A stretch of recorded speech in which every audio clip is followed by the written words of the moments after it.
Hello, right, I'm back after the weekend. Put another coat on the wall, which is nice. What I'm doing here today, I've got radio today, so I'm only going to be here half a day, but I just thought I'd show you this. It's a little test that I do. So this was really interesting actually. Put this on Instagram, but when I was doing this frame, I had clocked that, I don't know if you can see that, you see that crack? There's like a little hairline crack there, right? And I was like, oh God, no, right, not having that. So I went to the merchants this morning and then I bought 2 new 45s because at this stage it's really easy. That's push fit, that's push fit. I just have to unclip that, pull that out, put that back in, job done, right? But then I got the other 2 45s out of the van and I'll tell you what, let me go and show you quickly. So,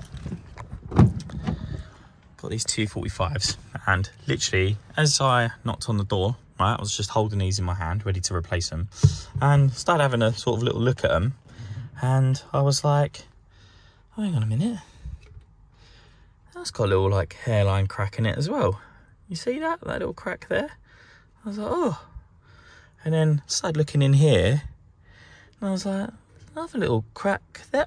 Oh, maybe it's just a scratch. I might be being a bit too paranoid, right? So I thought, well, I'm not gonna change them for no reason. So I thought to myself, right, I'll do the Todd test. Todd toilet. This is a great Todd's top tip, by the way. So you don't have to use this elbow. This actually came as a spare because this particular frame comes with just the straight connector, which goes straight into the socket. You see this bit here? It just goes straight in. So I had this spare, but you can use like a McAlpine 90 pan connector or any kind of pan connector. It's got the 90mm. You just pull the rubber off from the end and you just push it in. And then what you do is you get a McAlpine elbow and you just take the washer out. See the washer? You just take that out and that just goes over there tight. Now, once that's like that, I've got a little towel here just to stop the splashing, but you can just do a test. Now, for those of you who don't know, that's this particular frame. It's a very, very simple system. You can see this hooks under them little levers there, and through this hole, when I come to second fix, it will be like a little rod, and the rod, when you push it, so when you push through the chrome, it pushes the rod, and then that just ends up going whoop and lifting up like that. That's all I'm gonna do here. So as you see, as I lift this, flushes the water out, and look, I can test it, and this is absolutely fine. So I would have been a bit too paranoid, replaced that for no reason. So that's my 4th test. I'm just gonna do a few more just in case, you know what leaks are like. But I'm pretty certain that's absolutely fine. And I was being a bit too paranoid with that little, maybe it's just a scratch or something, but I definitely thought it was like a hairline crack. And you know, once I close this up with ply, you're never gonna get to it again. So I thought I'd better test it. So this is a great way of testing these frames. If you're a little bit unsure, or you're like, oh, I just want to test that before I close it up, because it's just nice to know. Do you know what I mean? So just doing that, and then once now tested that, what I'm going to do is I've got the kitchen cupboard height here, and this is stud wall. So I'm just going to cut out this section here, put some wood in the wall here, so I can get a decent fixing for the 2 units here. So that's my little job for today, and then hopefully it'll take me through to lunchtime. I've got to leave to get up to central London or southwest London to record the radio shows. So, but yeah, thought I'd show you that whilst I had it out.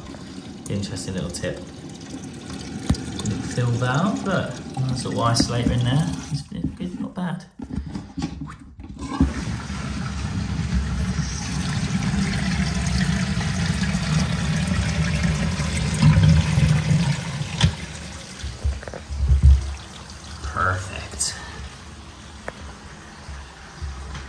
Right then, so that's my cupboards installed. Happy with them.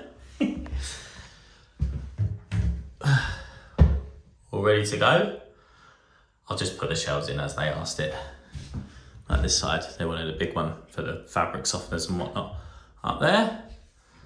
It's all nice, it's all good. So what I'm gonna be doing, I've got to cut my buttons across there actually for that worktop, but I'm gonna move off of it now. I just wanted to get that in and out of the way, and then gonna start boarding this now. Now we've tested that vigorously. So, right, let's crack on with that then, shall we? Just got to point out that it's just absolutely tremendous when your length of Jacko board. So I cut that down there, and the offcut fits perfectly.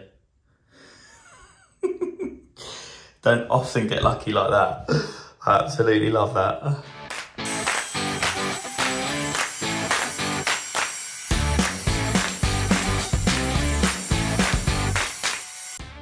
Cannot begin to tell you how satisfying this is. Offcut. Slam it in position. Perfect. Just cut the top off. Lovely.